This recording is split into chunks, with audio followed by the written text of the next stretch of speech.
final one here in ACC preview is the Wake Forest Demon Deacons. They were humming along in 2021 and 2022 with Sam Hartman as the quarterback, 19-8 record across those 2 years. But they've had back-to-back 4-8 seasons right now, and their head coach, Dave Clawson, he resigned after 11 years. Jake Dickert was brought in as his replacement. Dickert had done a really solid job during his 4 years at Washington State, going 8-4 in his final year there. He's a defensive-minded head coach, and he should really enjoy the second and third levels he has on that defense. New offensive coordinator in Rob Ezel, too. He has his work cut out for him, though, with so many new faces in that passing game. But, Dalton, the middle of Wake Forest's defense should be pretty good. Yeah, absolutely. You start at the linebacker level with Quincy Bryant and Dylan Hazen, right? I think it's the middle of that defense that you feel good about.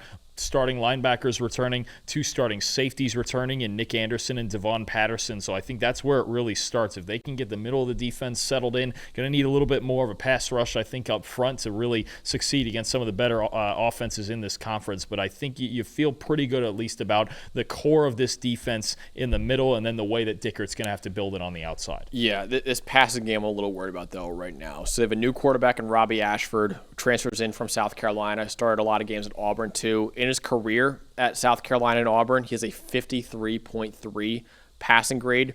They also lost all of their top 4 receivers from last year and all 5 starters from their offensive line. That was 33rd in pass blocking grade last year. So they had some really good players in the offensive line last year. All 5 starters are gone.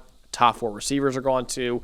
And a quarterback in Robbie Ashford that's really struggled as a passer throughout his career. Tell me more about him, though, Dalton. Yeah, we are. I would right now, from the outside, say that Ashford's the favorite with a little bit of SEC experience to him. They also have Charlotte transfer Deshaun Purdy, who has a big arm and started several games for Charlotte. I think maybe close to the entire season for Charlotte last year, but also had a ridiculous turnover-worthy play rate of almost 8%. So we'll go with Ashford. I think the idea with him, as it was a little bit in Washington State last year with John Mateer, I think you're basing an offense, to me, if you're starting Robbie Ashford, around his legs. Yeah. He is a dangerous runner, right? You're talking about 54 explosive runs over the last 3 years.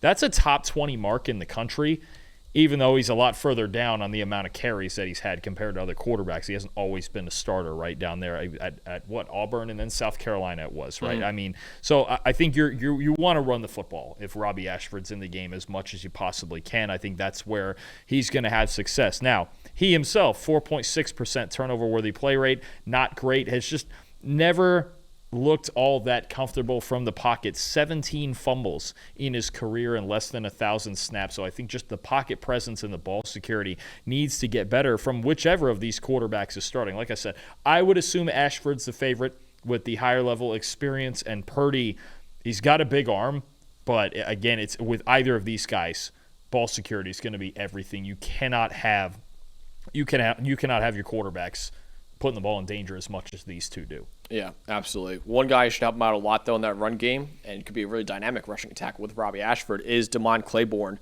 So really, a lot of their offense was centered around him last year. He was 4th among all ACC running backs last year with 742 rushing yards after contact, and he was 5th in the ACC with 45 forced missed tackles. He was also a pretty effective receiver out of the backfield. He was 5th in the conference with a 73.4 receiving grade, too. He hasn't fumbled once on over 400 career touches, too. He now enters his 3rd year as the top running back for the Demon Deacons, and he should be the bell cow for this offense next year. Also the primary kick returner, too. True. A dynamic 3-way player when it comes to him, and NFL scouts are actually talking about Claiborne as a really dynamic player who can do a little bit of everything. He is absolutely the engine of their offense there. If I will give you that, if it's Ashford starting, the combination of him and Claiborne could be fun. The read option, yeah. Yeah, absolutely. You really need to rely on the run game as much as possible. I think with these, but especially if it's those two guys, it gives you a lot more options. A really solid linebacker they have too, Dalton, and Quincy Bryant. Absolutely. Quincy Bryant, 84.8 PFF grade, best in the ACC, 86.7 coverage grade, 3rd among all Power 4 linebackers last year. Again, we talk about the middle of this defense being the foundation of it. That's what you get with Quincy Bryant as your middle linebacker. So So I think when you're talking about, he did it on a limited-ish sample size last year, around 350 snaps, but